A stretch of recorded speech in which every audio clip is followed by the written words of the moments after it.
So hello my dear students, my dear friends, कैसे हैं आप सभी लोग। उम्मीद करता हूं आप सभी लोग बहुत अच्छे से होंगे, आपकी पढ़ाई अच्छे से चल रही होगी। तो गाइज आज हम बात करने वाले हैं चैप्टर नंबर 4 के बारे में, जो होने वाला है एलिंग प्लैनेट। एलिंग प्लैनेट शब्द से क्या तात्पर्य है? बीमार पड़ता हुआ ग्रह। कौन सा ग्रह? हमारे पृथ्वी ग्रह जो है उसमें हम लोगों ने, यानी कि मानव सभ्यता ने, मानव प्रजाति ने इतनी सारी चीजें कर दी है कि धीरे धीरे धीरे धीरे धीरे धीरे हमारा जो ग्रह है वो बीमार होता जा रहा है। और ये जो चैप्टर है ये हमारा द ग्रीन मूवमेंट रोल से जुड़ा हुआ है, यानी कि हरित क्रांति से संबंधित हमारा ये चैप्टर होने वाला है, जिसमें हम प्रकृति के बारे में जानेंगे कि किस प्रकार से जो मानव क्रियाएं हैं उसकी वजह से हमारे प्लेनेट को, हमारे अर्थ को किस तरह की समस्याएं हो रही है, किस तरह की परेशानी हो रही है। इन सभी चीजों के बारे में आज हम डिटेल में डिस्कस करने वाले हैं। तो इसे लिखने वाली है नानी पालकीवाला, इन्होंने इसको लिखा है। तो गाइस शुरू करते हैं। Notice these expressions in the text, infer their meaning from the context. इसके बारे में हम लोग जब क्वेश्चन आंसर डिस्कस करेंगे तब हम बात करेंगे। तो following article was written by Nani Palkhivala. आगे जो अभी आपको आर्टिकल देखने को मिलने वाला है, यानी कि ये चैप्टर एक्चुअली क्या है, एक आर्टिकल है। और आर्टिकल क्या होता है? न्यूज़पेपर में या मैगजीन में जो पब्लिश किया जाता है उसे हम आर्टिकल कहते हैं। तो आर्टिकल जो है ये लिखा गया है नानी पालकीवाला के द्वारा और पब्लिश किया गया था, यानी कि छापा गया था द इंडियन एक्सप्रेस नाम के न्यूज़पेपर में 24 नवंबर 1994 को। The issues that he raised, वह मुद्दे जो हमारे नानी पालकीवाला साहब जो हैं उठाते हैं, raise regarding the declining health, यानी कि गिरता हुआ जो स्वास्थ्य है ऑफ द अर्थ, पृथ्वी का, कंटिन्यू टू हैव रिलेवेंस, यानी कि रिलेवेंस के अंदर, यानी कि अब उससे हमारे ऊपर प्रभाव पड़ने लगा है। ये एक ऐसा मुद्दा है जो वास्तविकता में हमारे जीवन से जुड़ता है, हमारे जीवन को प्रभावित करता है, और इसका क्या महत्व है या कैसे हमारे जीवन को प्रभावित कर रहा है उसके बारे में ये पूरा का पूरा आर्टिकल होने वाला है। One cannot recall any movement in world history which has gripped the imagination of the entire human race so completely। कोई भी ऐसा व्यक्ति नहीं है जो फिर से याद कर सके, स्मरण कर सके कोई भी ऐसा मूवमेंट, कोई भी ऐसा अभियान या कोई भी ऐसा आंदोलन इस पूरे के पूरे संसार के इतिहास में जो कि बहुत ज्यादा पकड़ बनाता हो, ग्रिप बनाता हो द इमेजिनेशन, इस विचारधारा पर, इस कल्पना पर, of the entire human race so completely and so rapidly as the green movement, यानी कि पूरे की पूरी मानव सभ्यता या मानव प्रजाति पर पूरी ग्रिप बनाता हो इतनी तेजी से और इतने संपूर्ण रूप से जितना कि ग्रीन मूवमेंट ने बनाया है। यानी कि ग्रीन मूवमेंट जो है, हरित क्रांति जो है, उसने मानव सभ्यता पर, मानव प्रजाति पर बहुत ही तगड़ी, बहुत ही अच्छी पकड़ बनाई है। Which started nearly 25 years ago, जो लगभग 25 साल पहले शुरू हुआ था इन 1972। कौन से वर्ष में शुरू हुआ था? 1972 के अंदर ये शुरू हुआ था, 1972 में ये स्टार्ट हुआ था। The world's first nation wide green party was founded in New Zealand. तो नेशन वाइड यानी कि राष्ट्र स्तर पर एक ग्रीन पार्टी का निर्माण किया गया था, उसकी स्थापना की गई थी न्यूजीलैंड के अंदर। सिंस देन, तब से ही the movement has not looked back, इस मूवमेंट ने कभी भी पीछे पलटकर नहीं देखा, यानी कि ये मूवमेंट तब से अब तक कभी भी रुका नहीं है। ये मूवमेंट हमेशा जारी रहा है, चलता रहा है। वी हैव शिफ्टेड, हम लोग शिफ्ट हो चुके हैं, यानी एक स्थान से दूसरे स्थान पर पहुंच चुके हैं। One hopes irrevocably from the mechanistic view to the holistic and ecological view of the world. और कोई भी व्यक्ति जो है उम्मीद करता है, इररिवोकेबली का मतलब होता है अखंड रूप से, यानी कि पूरी तरह से, संपूर्ण तरीके से हम लोग शिफ्ट हो चुके हैं, हम पूरी तरीके से परिवर्तित हुए हैं एक ऐसा मैकेनिस्टिक व्यू, यानी कि यांत्रिक जो दृष्टिकोण है। कैसा दृष्टिकोण है? यांत्रिक दृष्टिकोण से, यानी कि एक मशीन की तरह सोचने की बजाय हमारा जो पॉइंट ऑफ व्यू है, हमारा जो दृष्टिकोण है वो होलिस्टिक हुआ है, समग्र रूप से, यानी कि पवित्रतम हुआ है, होली हो गया है। इसका मतलब होता है कि भैया पहले हम लोग कैसे सोच रहे थे पृथ्वी के बारे में, कि भाई मशीन की तरह सोच रहे थे। मशीन में कोई भावनाएं होती है क्या? समझ होती है क्या? एक बार अगर कोई, एक मान लो जेसीबी मशीन है, उसने किसी जगह की खुदाई शुरू कर दी, तो क्या वो ऐसा सोचेगी कि भाई पृथ्वी जो है हमारी माता है, हमें इसका इतना दोहन नहीं करना चाहिए कि ये मर ही जाए, है ना। तो उस तरीके से यहां कहा जा रहा है कि जो एक यांत्रिक विचारधारा थी उसको पूरी तरीके से बदल के एक पवित्रतम विचारधारा बनी है और इकोलॉजिकल बनी है। इकोलॉजिकल मतलब क्या है? जीवों का परस्पर एवं वातावरण के साथ संबंध के दृष्टिकोण से, यानी कि इकोलॉजी के अंदर ना केवल मनुष्य आते हैं, मनुष्य, पेड़ पौधे, पशु पक्षी सभी आ जाते हैं, सभी के बारे में सोचना शुरू किया है पूरे के पूरे संसार ने। It is a shift in human perceptions, ये एक शिफ्ट है, एक परिवर्तन है ह्यूमन परसेप्शन में, यानी कि इंसानों की जो विचारधारा है, दृष्टिकोण है, जो सोच है उसमें। As revolutionary as that introduced by Copernicus, who taught mankind in the 16th century that the earth and the other planets revolved around the sun। तो यहां पर ये बिल्कुल वैसे ही रेवोल्यूशनरी है, क्रांतिकारी कदम है, जैसा कि सबसे पहले इंट्रोड्यूस किया था। सबसे पहले किसने इसके बारे में बात की थी? तो कोपर्निकस ने इसके बारे में बात की थी, जिन्होंने मानव जाति को, मानव सभ्यता को यह समझाया था 16वीं शताब्दी में। कौन सी शताब्दी में? 16वीं शताब्दी के अंदर, कि भैया पृथ्वी और दूसरे जो प्लैनेट्स हैं, यानी कि पृथ्वी और अन्य जो ग्रह हैं जो कि सूर्य के चक्कर लगाते हैं, सूर्य की परिक्रमा करते हैं, वे सारे के सारे बहुत ही महत्वपूर्ण हैं। For the first time in human history, पहली बार मानव इतिहास में there is a growing world wide consciousness. Consciousness का मतलब ऐसी कोई चीज जिसको लेकर हम चेतना में आ जाते हैं, या हम कहते हैं कि भाई इस चीज को लेकर के संसार जो है वो जागरूक हो गया है। पहले लोग इन चीजों के बारे में इतना गहराई से नहीं सोचते थे, लेकिन अब सभी चीजों के बारे में बहुत ज्यादा गहराई से विचार हो रहा है। तो पहली बार ऐसा हुआ है मानव इतिहास में कि भाई ग्रोइंग वर्ल्ड वाइड कॉन्शियसनेस, यानी कि राष्ट्र स्तर पर नहीं, संसार के स्तर पर, विश्व स्तर पर लोगों में चेतना या जागरूकता बढ़ी है और बढ़ रही है, ग्रोइंग हो रही है। That the earth itself a living organism, कि भैया पृथ्वी की अगर हम बात करें तो पृथ्वी अपने आप में, स्वयं में एक जीता जागता, आप कह सकते हो जीव है, या एक जीती जागती वस्तु है। हम पृथ्वी को ऐसे देखते हैं जैसे निर्जीव है, लेकिन वास्तविकता में पृथ्वी निर्जीव नहीं है, सजीव है, एक लिविंग ऑर्गेनिज्म है। And enormous being of which we are parts, एक इतनी बड़ी चीज है, एक इतना बड़ा बीइंग का मतलब वैसा तो होता है मनुष्य होना या कोई सजीव होना, तो इतनी बड़ी है और सजीव है कि हम लोग उसका केवल हिस्सा मात्र हैं। इट हैज इट्स मेटाबॉलिक, इसका खुद का उपापचय, यानी कि भोजन करने के बाद में हमारा भोजन पचता है, ऊर्जा में बदलता है, वैसा ही इसका खुद का मेटाबॉलिक नीड्स हैं, आवश्यकताएं हैं, वाइटल प्रोसेसेस यानी महत्वपूर्ण क्रियाएं हैं, which need to be respected, जिनका सम्मान किया जाना आवश्यक है, एंड प्रिजर्व्ड, और उन्हें संरक्षित किया जाना आवश्यक है। यानी कि पृथ्वी जो है वो कोई निर्जीव नहीं है, सजीव है और इतनी बड़ी है, और हम सबका जीवन उससे जुड़ा हुआ है कि पृथ्वी में जो कुछ भी घटनाएं हो रही है या पृथ्वी जो है उसका ध्यान रखा जाना आवश्यक है। क्योंकि अगर हमने उसका ध्यान नहीं रखा तो जैसे कि हम लोगों ने चैप्टर का नाम पढ़ा ही है, एलिंग प्लेनेट, यानी कि बीमार पड़ता जा रहा है हमारा ग्रह, उसके बारे में हमें विचारशील होने की आवश्यकता है। द अर्थ्स वाइटल साइंस, तो अर्थ के जितने भी वाइटल यानी कि महत्वपूर्ण चिन्ह जो हैं, reveal a patient in declining health, वो ये दर्शाते हैं, वो ये प्रकट कर रहे हैं, सामने दिखा रहे हैं कि भैया अर्थ जो है एक पेशेंट हो गई है। पेशेंट का मतलब होता है एक मरीज हो गई है, यानी कि अर्थ एक ऐसा मरीज है जिसका स्वास्थ्य दिन प्रतिदिन डिक्लाइन हो रहा है, बिगड़ता जा रहा है। We have begun to realise our ethical obligations, हम लोगों ने रियलाइज करना यानी महसूस करना शुरू कर दिया है हमारे एथिकल, हमारे नैतिक जो जिम्मेदारियां हैं उनको, टू बी गुड स्टीवर्ड्स, कि हम एक अच्छे, स्टीवर्ड्स का मतलब होता है प्रबंधक या भंडारी की तरह पृथ्वी का ध्यान रखें। अब देखो भाई यहां पर अभी एक अच्छा कॉन्सेप्ट आएगा, एक बढ़िया कॉन्सेप्ट आएगा, अभी अपन बात करेंगे उसके बारे में। हम लोग पृथ्वी के मालिक नहीं हैं, हम लोग केवल क्या हैं? स्टीवर्ड्स हैं।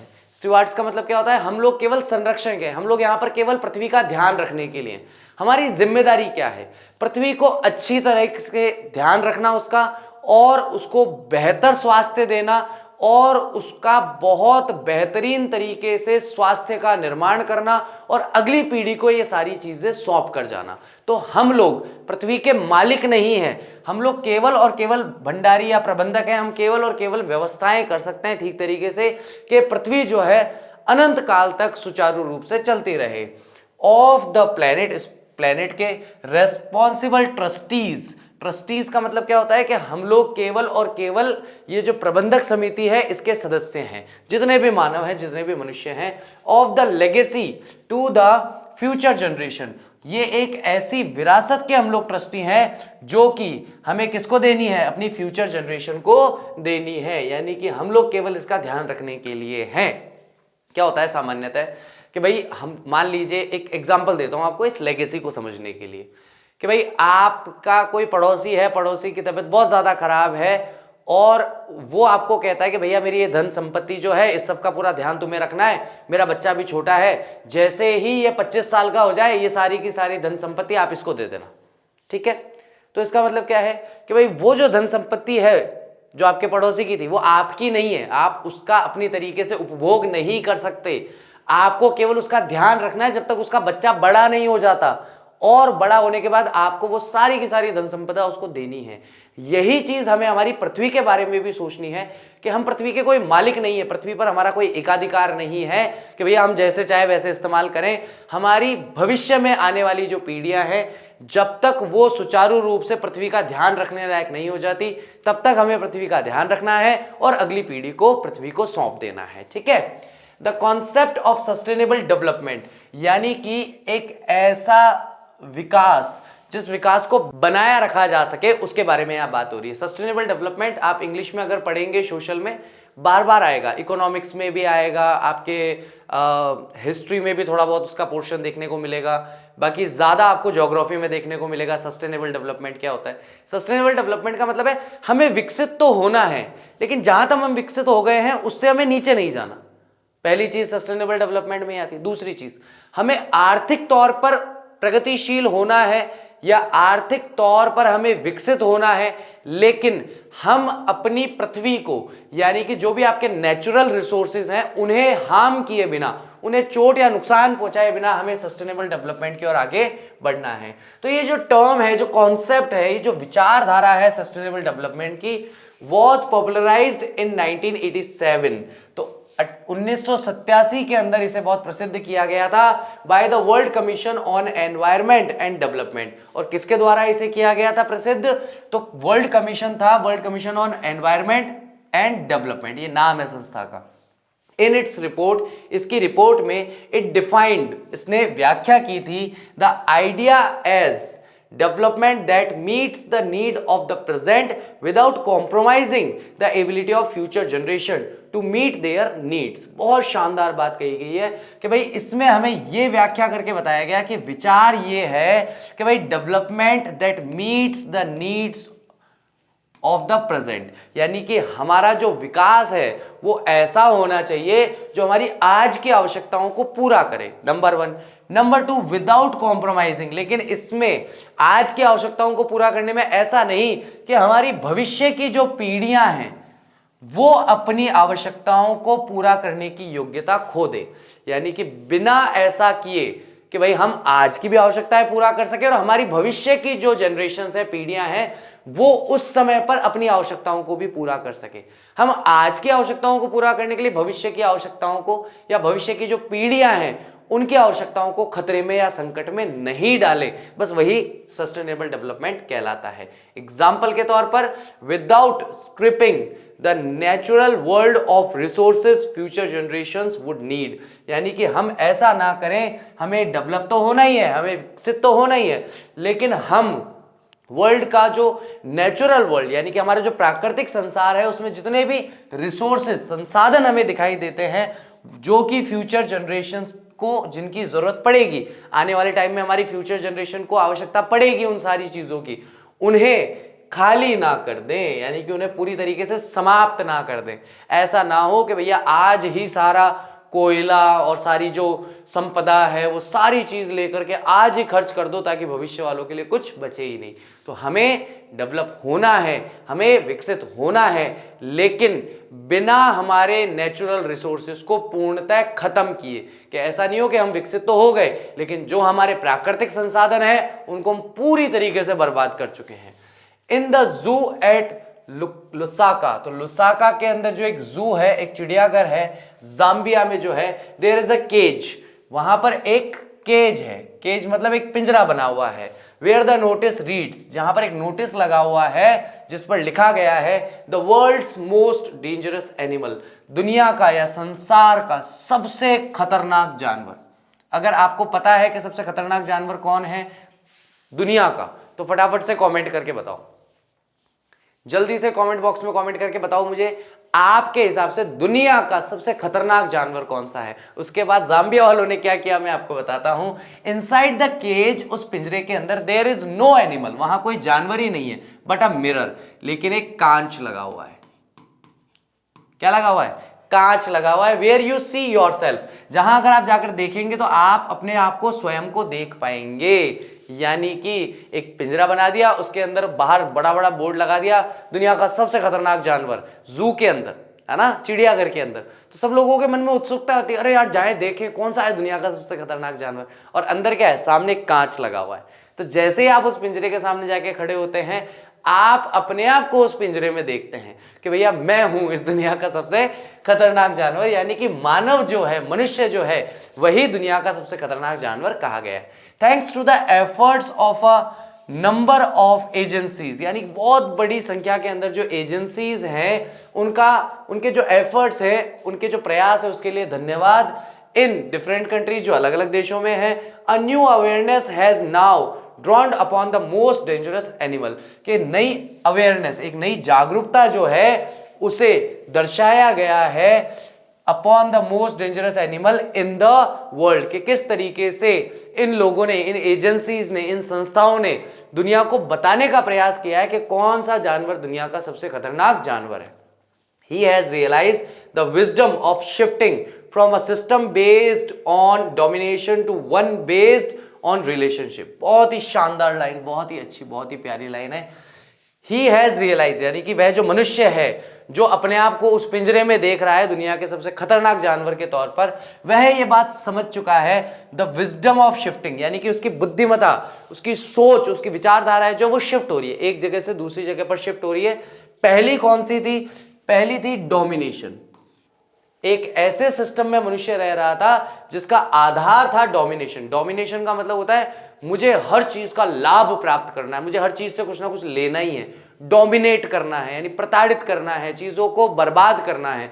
तो उससे चेंज होकर के वन बेस्ड ऑन पार्टनरशिप, अब एक ऐसी विचारधारा हो गई है जो अब डोमिनेशन पर नहीं चल रही है बल्कि पार्टनरशिप पर चल रही है, कि भाई मैं, पृथ्वी के सारे जीव जंतु, हम सब आपस में पार्टनर्स हैं। और हम पार्टनर्स हैं क्योंकि हम लोग पृथ्वी को आपस में शेयर करते हैं, हम लोग पृथ्वी पर एक साथ रहते हैं, तो हम सब पार्टनर हैं, हम सबकी जिम्मेदारी है पृथ्वी का ध्यान रखना। और उससे पहले क्या था?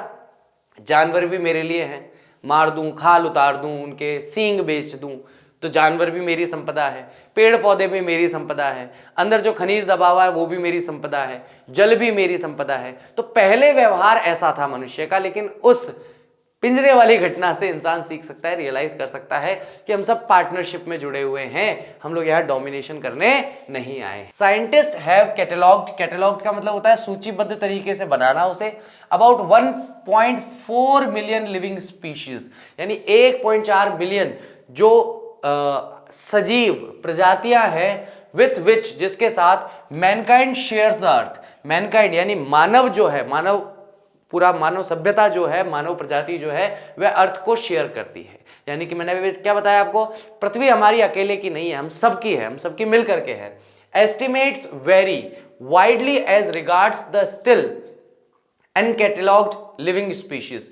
एस्टिमेट जो है, यानी कि जो हम अनुमान लगाते हैं, वो वेरी करता है। वेरी करने का मतलब कम या ज्यादा होता रहता है। वाइडली, बड़े तौर पर, जब हम बात करते हैं अभी भी ऐसी प्रजातियों के बारे में जिसे अभी भी सूचीबद्ध नहीं किया गया, या ये जो सूचीबद्ध किया गया था ना, इसमें अभी तक भी इनका नाम नहीं आया है। ऐसी लिविंग स्पीशीज अभी और भी बाकी हैं। यानी 1.4 मिलियन लिविंग स्पीशीज तो है ही है, जो हमें पता है कि भाई ये तो है ही है। इसके अलावा और भी स्पीशीज हैं, प्रजातियां हैं जिनके बारे में अभी तक हमें जानकारी नहीं है। बायोलॉजिस्ट रिकॉन, तो बायोलॉजिस्ट यानी कि जितने भी जीव विज्ञान के जानकार हैं वो गणना करते हैं दैट अबाउट 3 to 100 मिलियन के 3 से 100 मिलियन दूसरी other living species still language, अभी भी वो दुख में पड़ी हुई हैं, हमें उनके बारे में जानकारी है ही नहीं।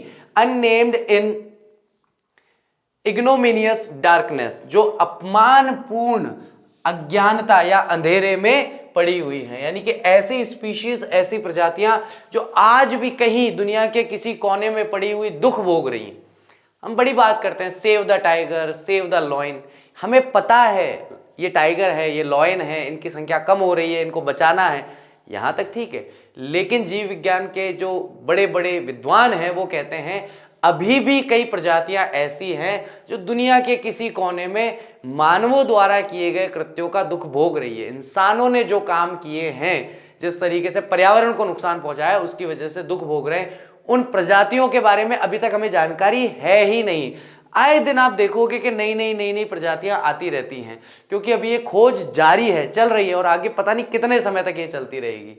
One of the early international commissions, यानी कि जो प्रारंभिक समय में जो अंतरराष्ट्रीय कमीशंस बोलते हैं, आयोग को हिंदी में कहते हैं आयोग। तो आयोग जो बने हैं विच डेल्ट, जो कि संबंध स्थापित करते थे या डील करते थे किसी चीज के साथ, इंटर एलिया अन्य चीजों के साथ, with the question of ecology, पारिस्थितिकी तंत्र के संबंध में जो प्रश्न उनके मन में थे उसके विषय में।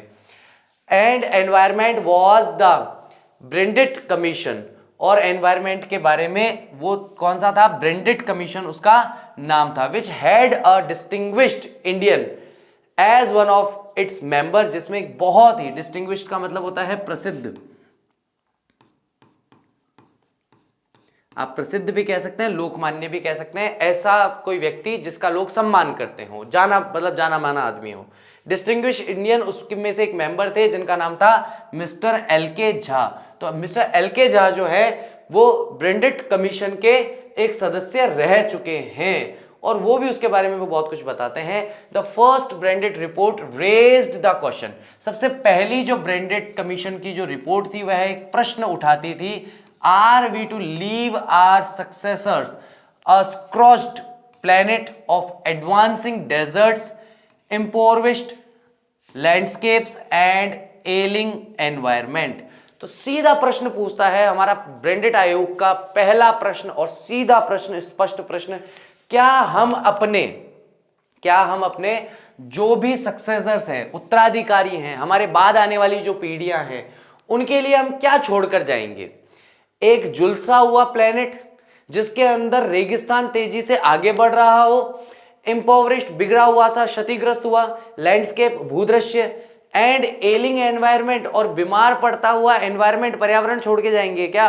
तो हम अपने आगामी पीढ़ी के लिए क्या छोड़कर जाने वाले हैं, उस पर सीधा प्रश्न ये आयोग करता है कि जिस तरीके से मानव जो है पृथ्वी के साथ डील कर रहा है, पृथ्वी पर रह रहा है, हम आने वाली पीढ़ियों के लिए क्या छोड़कर जाने वाले हैं।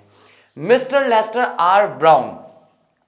लेस्टर आर ब्राउन जो है इन हिज थॉटफुल बुक, अपनी विचारशील पुस्तक में लिखते हैं द ग्लोबल इकोनॉमिक प्रोस्पेक्ट, जिस किताब का नाम है ग्लोबल इकोनॉमिक प्रोस्पेक्ट। सामान्यतः हम किताबों का नाम का या इन चीजों का हिंदी अनुवाद नहीं करते हैं।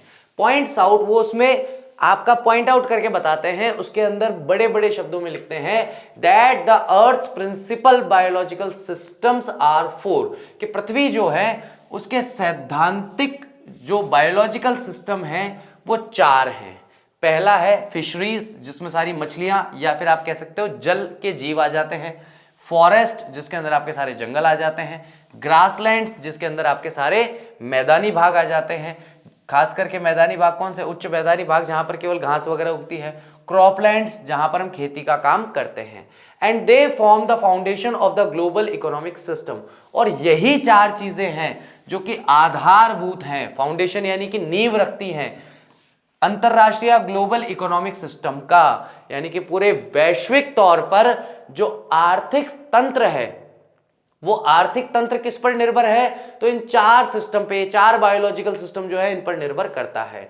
इन addition to supplying our food, हमारे को खाना देने के साथ साथ these four system provide virtually all the raw materials, यानी कि अगर हम देखें तो प्रत्यक्ष तौर पर या अप्रत्यक्ष तौर पर ये चार सिस्टम जो हैं, जिसमें आपका कौन कौन सा आ गया, फिशरीज आ गई, फॉरेस्ट आ गए, ग्रासलैंड आ गए, क्रॉपलैंड आ गए, ये हमें सारा का सारा रॉ मटेरियल देती है, कच्चा माल देती है फॉर इंडस्ट्री, हमारे उद्योगों के लिए, except minerals and petroleum derived synthetics, बजाय बस उनके बिना जो मिनरल्स या जो पेट्रोलियम पदार्थ जो कि हम लोग सिंथेटिक तरीके से यानी केमिकल्स मिला करके बनाते हैं, उसके अलावा जितने भी आपकी इंडस्ट्रीज है उन सब के लिए रॉ मटेरियल, कच्चा माल जो हमें, कच्चा सामान जो हमें मिलता है, वो भी सारा इन चार स्थानों से ही प्राप्त होता है। तो वो कह रहे हैं कि भाई ना केवल मानव के खाने पीने के लिए, उनकी आर्थिक जो गतिविधियां हैं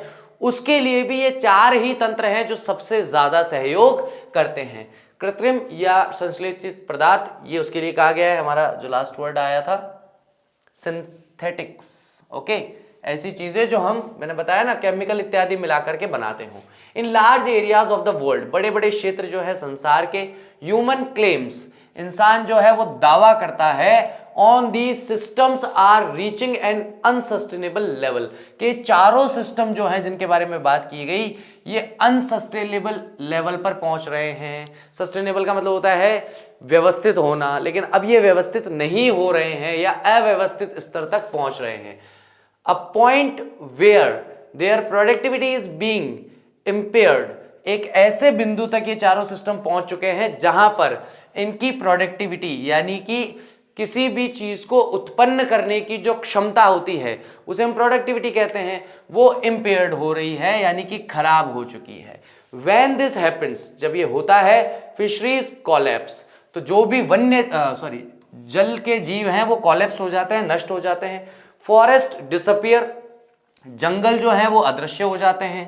grasslands are converted into baron wastelands, और जो हमारे ग्रासलैंड्स हैं वो बंजर और वेस्टलैंड बन जाते हैं। And croplands deteriorate in a protein conscious and protein hungry world, और जो हमारे क्रॉपलैंड जो है जहां पर हम फल सब्जी इत्यादि उगाते हैं वो सारे के सारे बहुत बेकार हो जाते हैं, बदतर हो जाते हैं एक ऐसे संसार में जो प्रोटीन कॉन्शियस है, बहुत ज्यादा प्रोटीन चाह रहा है या प्रोटीन हंग्री है वर्ल्ड है। अब यहाँ पर प्रोटीन को इतना ज्यादा क्यों जोर दिया गया है, क्योंकि यहाँ पर जब आप जंगली जानवरों का या सबका शिकार करते हैं या आप जानवरों को खाते हैं तो वो ज्यादातर प्रोटीन के लिए ही बात पूरी सेंटर में रहती है। Over fishing is common everyday, और आवश्यकता से अधिक मछलियों को पकड़ना या मछलियों को पकड़ के खा जाना जो है वो आजकल बहुत ही सामान्य हो गया है, मतलब कोई बहुत बड़ी बात नहीं है। आप ये देख लीजिए ना कि भाई पहले जो लोग मछलियां पकड़ते थे वो केवल और केवल जो प्राकृतिक स्थान होते थे वहां पर जो मछलियां पाई जाती थी उन्हें पकड़ते थे, और इतना तरीके से चलते थे कि वहां पर मछलियों की संख्या भी बनी रहती थी और जो लोग इनका सेवन करना चाहते थे वो सेवन भी कर पाते थे। लेकिन बाद में इतना ज्यादा इन सारी जगहों को एग्जॉस्ट कर दिया गया कि आज की तारीख में लोग मछली पालन जैसा उद्योग करने लग गए, क्योंकि दुनिया की डिमांड जो है, संसार की मांग जो है वो इतनी ज्यादा बढ़ रही है कि भाई जो हमारे प्राकृतिक संसाधन है, प्राकृतिक रिसोर्सेज जो हैं हमारे, जहां से मछलियां आती थी वो तो दुनिया की डिमांड को पूरा ही नहीं कर पा रही। इसलिए अब लोग खुद ब्रीडिंग करवा करके और खुद मछली पालन या मछली पालन का उद्योग कर रहे हैं। इससे हमें पता चलता है कि लोग कितना मतलब प्रोटीन कॉन्शियस या नॉनवेज कॉन्शियस डाइट की तरफ आगे बढ़ रहे हैं। इन पुअर कंट्रीज, जितने भी गरीब देश हैं, local forest are being decimated, यानी कि लोकल वहां पे जो स्थानीय फॉरेस्ट है वो पूरी तरीके से सामूहिक तौर पर उनका विनाश किया जा रहा है in order to produce firewood for cooking, जिससे कि हमें जलाऊ लकड़ी मिल सके खाना इत्यादि पकाने के लिए। In some places firewood has become so expensive, कुछ स्थानों पर जो फायरवुड है वो इतनी ज्यादा महंगी हो गई है that what goes under the pot now cost more than what goes inside it। शानदार बात कही गई, एक नंबर बात कि भैया कई जगह पर जो जलाऊ लकड़ी है, ईंधन के तौर पर जिसका हम इस्तेमाल करते हैं, लकड़ी जलाने के लिए जिसका इस्तेमाल करते हैं, कई जगह पर पॉट का मतलब क्या है, बर्तन। तो बर्तन के अंदर जो जाता है वो चीज उतनी महंगी नहीं है जितनी वो चीज महंगी है जो बर्तन के नीचे जाता है। तो अब देखो बर्तन के अंदर क्या जाता है और बर्तन के नीचे क्या जाता है, अगर इस बारे में बात करें तो अगर ये चूल्हा है तो इस चूल्हे के अंदर यहाँ पर हम लकड़ी डाल रहे हैं जलाने के लिए ताकि हम खाना पका सकें। अब ये जो चूल्हा है इसमें लकड़ी जो है ये ज़्यादा महंगी है और इसके अंदर जो आपने खाने का सामान डाला है वो कम महंगा है। ये इस वाक्य में कहा जा रहा है what goes under the pot, जो बर्तन के नीचे जाता है, नाउ कॉस्ट्स मोर देन, वो अब ज़्यादा भारी लगता है, ज़्यादा महंगा लगता है उससे जो कि उसके अंदर जाता है। Since the tropical forest is, जैसा कि हम देखते हैं कि हमारे जो ट्रॉपिकल फॉरेस्ट हैं, in the words of mister Myers, तो हमारे ट्रॉपिकल जो फॉरेस्ट हैं उनके बारे में डॉक्टर मायर्स क्या कहते हैं। डॉक्टर मायर्स के शब्दों में कहा जाए the power house of evolution, इन्हें कहा गया है उनके द्वारा कि भाई ये एवोल्यूशन, जैविक विकास का पावर हाउस है जितने भी हमारे जंगल हैं। Several species of life face extinction as a result of it destruction, बहुत सारी स्पीशीज, प्रजातियां ऐसी हैं जीवन की जो कि फेस करती है, सामना करती है एक्सटिंक्शन का। एक्सटिंक्शन का मतलब क्या हो गया, विलुप्त होने के कगार पे आ रही है एज अ रिजल्ट, नतीजे के तौर पर ऑफ इट्स डिस्ट्रक्शन। जैसे जैसे हम ट्रॉपिकल फॉरेस्ट को बर्बाद कर रहे हैं, जैसे जैसे उसका विनाश हो रहा है, जैसे जैसे हम जंगल काट रहे हैं जलाऊ लकड़ियों के लिए, वैसे वैसे कई सारी ऐसी स्पीशीज हैं, प्रजातियां हैं जो लुप्त प्राय होने के यानी कि खत्म होने के कगार पर आ गई हैं और वे अब बच नहीं पा रही क्योंकि उनके रहने के लिए जगह ही नहीं है। ठीक है, नेक्स्ट है it has been well said that forest preceded mankind, यानी कि ये बात बहुत अच्छी तरीके से कही गई है कि जंगल जो थे वो मानवों से पहले आए थे, मानव प्रजाति बाद में उत्पन्न हुई थी और पेड़ पौधे जंगल पहले थे। डेजर्ट्स फॉलो, और जैसे जैसे मैनकाइंड आया, जैसे जैसे मानव प्रजाति बढ़ने लगी, वैसे वैसे डेजर्ट्स, रेगिस्तान बढ़ने लगे। The world's ancient patrimony of tropical forest is now eroding at the rate of 40 to 50 million acres a year। बहुत बड़ी संख्या है ये। अगर हम ये बात करें कि भाई दुनिया में पेड़ या जंगल किस गति से काटे जा रहे हैं, तो वो कहा गया है कि वर्ल्ड्स एंशिएंट पैट्रिमोनी, यानी कि पुराने संसार से हमें जो जंगल मिले हैं जायदाद के तौर पर, संपत्ति के तौर पर, जो कि ट्रॉपिकल फॉरेस्ट हैं, उष्ण कटिबंधीय जो जंगल हैं, इज नाउ इरोडिंग, वो अब समाप्त हो रहे हैं, खत्म हो रहे हैं। एट द रेट ऑफ, और किस गति से समाप्त हो रहे हैं, 40 से 50 मिलियन एकड़ एक साल में जंगल कट जा रहा है। And the growing use of dung for burning deprives the soil of an important natural fertiliser, और जैसे जैसे हम डंग किसको कहा जाता है, काव वगैरह जो हमें गोबर देती है, उस गोबर, वो गोबर किस काम आता था पहले, भाई पहले गाय ने गोबर दिया तो गोबर जाके जंगल में गया, जंगल में जाने के बाद नेचुरल फर्टिलाइजर का काम कर रहा है। लेकिन हम कितना ज्यादा नाश कर रहे हैं उसको बताया गया है कि ना केवल जंगल काट रहे हैं जलाऊ लकड़ी के लिए, बल्कि जो जंगलों को नेचुरल फर्टिलाइजर मिलता था डंग यानी गोबर के तौर पर, उसे भी हमने जलाना शुरू कर दिया। मतलब ना तो हम जो पेड़ ऑलरेडी खड़े हैं उन्हें जिंदा रहने दे रहे हैं, और ना उनको जो फर्टिलाइजर मिल रहा था अब उन्हें वो भी नहीं मिलने दे रहे, यानी कि दोनों तरह से हम उसको बर्बाद कर रहे हैं। तो सॉइल के लिए, जमीन के लिए एक नेचुरल या इंपॉर्टेंट फर्टिलाइजर है डंग यानी कि गोबर, उसको भी हम क्या कर रहे हैं, बर्न कर रहे हैं, जला रहे हैं। The world bank estimates that a 5-fold increase in the rate of forest planting is needed to cope with the expected fuel wood demand in the year 2000। तो वर्ल्ड बैंक जो है वह अनुमान लगा रहा है, एस्टिमेट करता है तथा 5-fold इंक्रीज यानी 5 गुना आवश्यकताएं बढ़ी है इन the rate of forest planting. Forest को यानी कि ज्यादा से ज्यादा जंगल उगाने की जो आवश्यकता है वो 5 गुना तक बढ़ चुकी है, तभी हम जो एक्सपेक्टेड फ्यूल वुड की डिमांड है, यानी कि जलाऊ लकड़ी की जो डिमांड है आज की तारीख में, जितनी आवश्यकता है लोगों को जलाऊ लकड़ी की, वो पूरी हो पाएगी इन ईयर 2000। यानी कि साल 2000 में हमें जलाऊ लकड़ी की जितनी आवश्यकता होगी, उस आवश्यकता को पूरा करने के लिए, उस आवश्यकता की पूर्ति के लिए हमें, जब ये आर्टिकल लिखा जा रहा था उस समय के अकॉर्डिंग 5 गुना से ज्यादा जंगल उगाने पड़ेंगे, तभी हमारी वो आवश्यकता सन 2000 वाली पूरी हो पाएगी। अन्यथा हम सन 2000 की आवश्यकता को पूरा नहीं कर पाएंगे।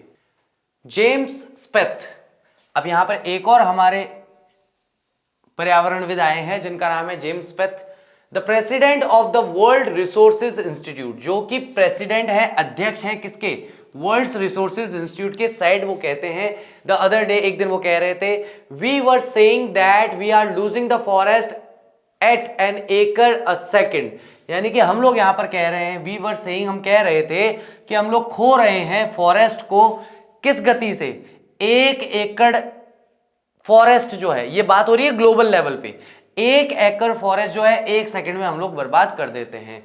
But it is much closer to an 1.5 to a second, लेकिन अगर देखा जाए तो वास्तविकता में ये 1.5 एकड़ के आसपास 1 सेकंड में कट रहा है। यानी कि हम लोग इतना तो अभी मान रहे हैं, वर्तमान में जब हम बात कर रहे हैं, इतनी बात तो हम अभी मान रहे हैं कि भैया 1 एकड़ जमीन पे जो फॉरेस्ट उगा हुआ है उसे हम 1 सेकंड में खत्म कर रहे हैं, प्रति सेकंड में हम 1 एकड़ जो फॉरेस्ट है उसको काट रहे हैं। लेकिन वास्तविकता यह है कि ये 1 एकड़ नहीं है, ये 1.5 एकड़ के आसपास है। इस बात का आप अगर सिग्निफिकेंस समझोगे, कितने प्यारे तरीके से इस बात को कहा गया कि हम ये तो मान ही रहे, भाई आप और मैं, हम लोग ये तो मान ही रहे हैं कि 1 एकड़ 1 सेकंड में कट रहा है, हम तो यही कह रहे थे। लेकिन वास्तविकता यह है कि ये 1.5 एकड़ के आसपास है। यानी कि जितना हम सोच रहे हैं कि हम पर्यावरण को नुकसान पहुंचा रहे हैं, वास्तविकता में हम उससे ज्यादा नुकसान पहुंचा रहे हैं। Article 48A of the constitution of India provides that the state shall endeavor to protect and improve the environment and to safeguard the forest and wildlife of the country। Article 48A जो है हमारे संविधान का, भारतीय संविधान का, वो ये उपलब्ध करता है दैट द स्टेट शैल, यानी कि राज्य जो है वो प्रयास करेगा कि भैया रक्षा की जा सके, क्या की जा सके, प्रयास करेगा कि भाई उसे प्रोटेक्ट करना है और इंप्रूव करना है, रक्षा करनी है और बेहतर बनाना है द एनवायरमेंट, पर्यावरण को, and to safeguard the forest, और सुरक्षा करेगा फॉरेस्ट की, एंड वाइल्ड लाइफ की, और जो जंगली जानवर रहते हैं उनकी, ऑफ द कंट्री, हमारे देश की। But what causes endless anguish in the fact that laws are never respected nor enforced in India. लेकिन वो क्या चीज है जो कि एक अनंत पीड़ा को देती है या एक अनंत तकलीफ हमें पहुंचाती है, उस अनंत तकलीफ का, पीड़ा का कारण क्या है? वो कारण ये सत्य है, ये तथ्य है कि लॉज यानी कि नियम जो हैं वो भारत में बन तो जाते हैं, लेकिन ना तो कभी भी उनका सम्मान किया जाता है और ना कभी उन्हें इन्फोर्स किया जाता है। इन्फोर्स करने का मतलब होता है लागू करना।